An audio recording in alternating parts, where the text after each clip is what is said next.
Kita kemarin sudah membahas sesuatu yang najis jadi suci. Apa itu najis? Najis itu apa saja? Najis itu ulama memberikan dua arti. Ada arti bil ad, ada arti bil had. Ada arti dengan pengertian. Najis yaitu apa? Sesuatu kullu mustagdar, semua yang menjijikkan. Semua yang menjijikkan yamna'u sihhatas shalah, yang bisa mencegah kesahan salat sekiranya tidak ada kelonggaran kemudahan daripada syariat. Nah, kalau diartikan seperti ini, ya kalau bagi orang awam bingung, apa maksudnya itu ya. Karena itu ulama ada yang mengartikan najis itu apa? Bil ad, dengan langsung menentukan apa itu najis. Najis itu yaitu apa? Langsung disebutkan. Najis itu adalah seperti apa? Kencing, kotoran, darah, nanah, muntah, itu semuanya nanti akan disebutkan satu persatu. Itu akan lebih mudah kan? Oh itu najis, oh ikutan najis. Lebih mudah bagi dia untuk mengetahui daripada urusan najis. Karena itu yang pertama dikatakan najis itu yaitu apa? Al-bol. Air kencing itu hukumnya apa? Najis. Air kencing itu hukumnya najis. Karena itu Allah memerintahkan kepada para sahabatnya untuk mengambil air dan menuangkan di tempat A'rabi yang kencing di masjid. A'rabi itu ada orang dari pedalaman, orang Arab datang langsung masuk masjidnya Nabi, kemudian langsung mojok kencing.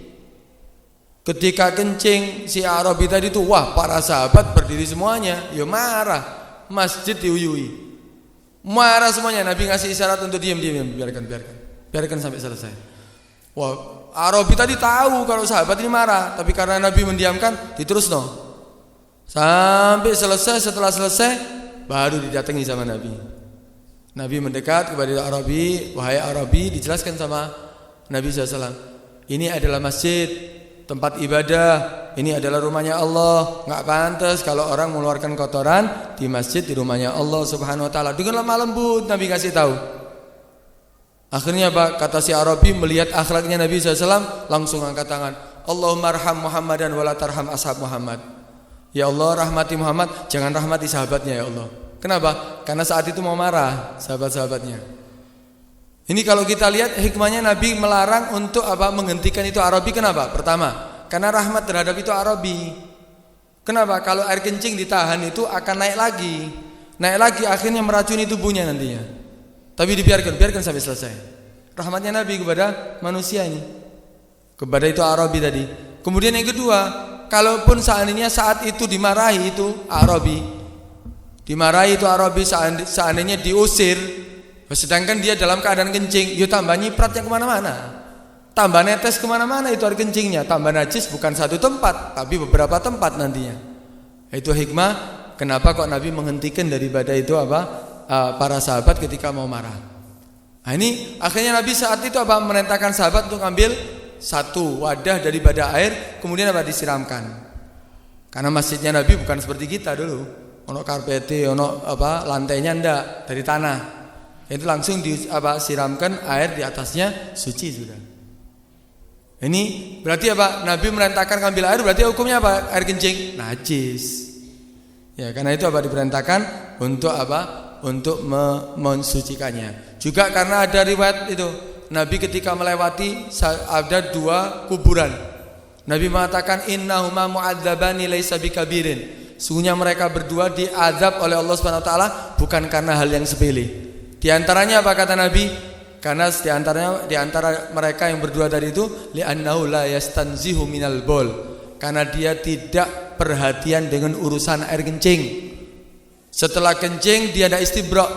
Tahu istibra? Membebaskan dirinya daripada sisa kencing, air kencingnya. Istibra itu nanti hukumnya beda-beda dengan perbedaan orang. Ada yang istibra dengan dehem sambil di perut, sambil ditekan sedikit kemaluannya. Atau dengan yadukul ard, sambil mukul-mukul bumi. Ada yang dengan mendiamkan sebentar nanti dia keluar. Atau dengan loncat-loncat, atau dengan beberapa khotowat langkah. Pokok artinya jangan sampai sebelum air kencingnya keluar semuanya, dia tidak beranjak dari tempat itu. Ini membebaskan daripada air kencing. Nah ini tidak perhatian dengan air kencing, karena itu diadab. Kenapa? Karena dia akhirnya apa? Setelah dia kencing, kemudian apa? Kemudian dia pakai pakaiannya, ternyata air sisa kencingnya keluar, najis akhirnya pakaiannya, salatnya tidak diterima, ibadahnya tidak diterima, nggak perhatian dengan air kencing, diadab oleh Allah Subhanahu Wa Taala. Berarti apa? Menunjukkan air kencing itu hukumnya najis. Loh, itu ada itu. Nabi pernah memerintahkan apa sahabat untuk apa? Seorang sahabat datang kepada Nabi SAW, kemudian memerintahkan untuk apa? Untuk meminum kencingnya onta, untuk berangkat ke Uroniyin satu tempat yang di situ digembalakan apa? Onta. Berangkat ke sana, kamu minum, dia sambatan karena sakit, entah sakit gula atau yang lainnya, ya. Kemudian diperintahkan untuk apa? Untuk berangkat ke tempat gembalaan daripada onta, kemudian setiap harinya minum kencingnya air onta. Nabi yang merintahkan. Loh, berarti kan air kencing itu apa? Boleh diminum, berarti hukumnya apa? Suci. Nah, ini apa? Jawabannya bukan. Kencingnya onta itu najis. Air kencing semuanya najis. Kencingnya onta juga hukumnya najis. Tapi kenapa kok Nabi memerintahkannya? Karena istisfa. Karena di situ apa? Untuk berobat. Berobat dengan najis boleh apa enggak? Boleh kalau tidak ada yang lain. Kalau tidak ada yang lainnya, boleh kita berobat dengan najis. Kalau tidak ada yang lain, ya bukan berarti itu apa kencingnya onta hukumnya suci, tapi tetap dihukumi najis. Lu sekarang gimana? Nah, hati-hati, kadang-kadang umroh, ya ketika kita umroh kita akan dibawa ya ke tempat gembalaan onta kan? Ya kita minum susunya onta, kita melihat onta-onta dari dekat langsung bisa megang, bisa foto ya. Kemudian di situ dijual juga air kencingnya onta. Ya apa hukumnya? Boleh nggak kita beli dan minumnya? Dilihat dulu, kalau memang seandainya penyakit tadi itu ya yang dia derita katanya bisa sembuh dengan air kencing onta, kalau tidak ada obat yang lainnya yang suci, boleh. Kalau sekarang sudah banyak obat, tidak boleh. Kalau melihat sekarang, ya semuanya insya Allah obatnya ada dan insya Allah manjur.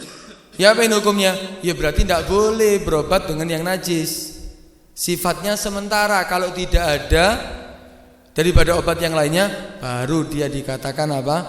Boleh untuk apa? Berobat dengan sesuatu yang najis. Kalau apa masih ada yang lainnya, berarti hukumnya apa? Tidak diperbolehkan.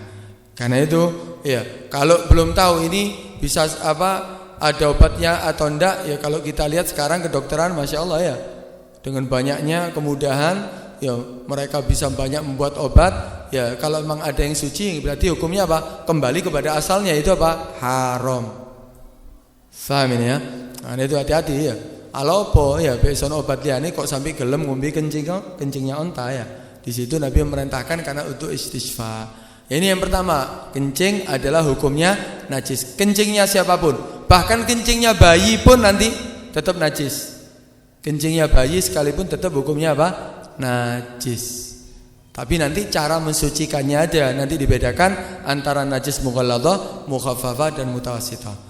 Ini yang pertama kita bahas air kencing. Nanti ke pertemuan berikutnya kita akan teruskan daripada apa saja yang dikatakan najis. Wallahu a'lam.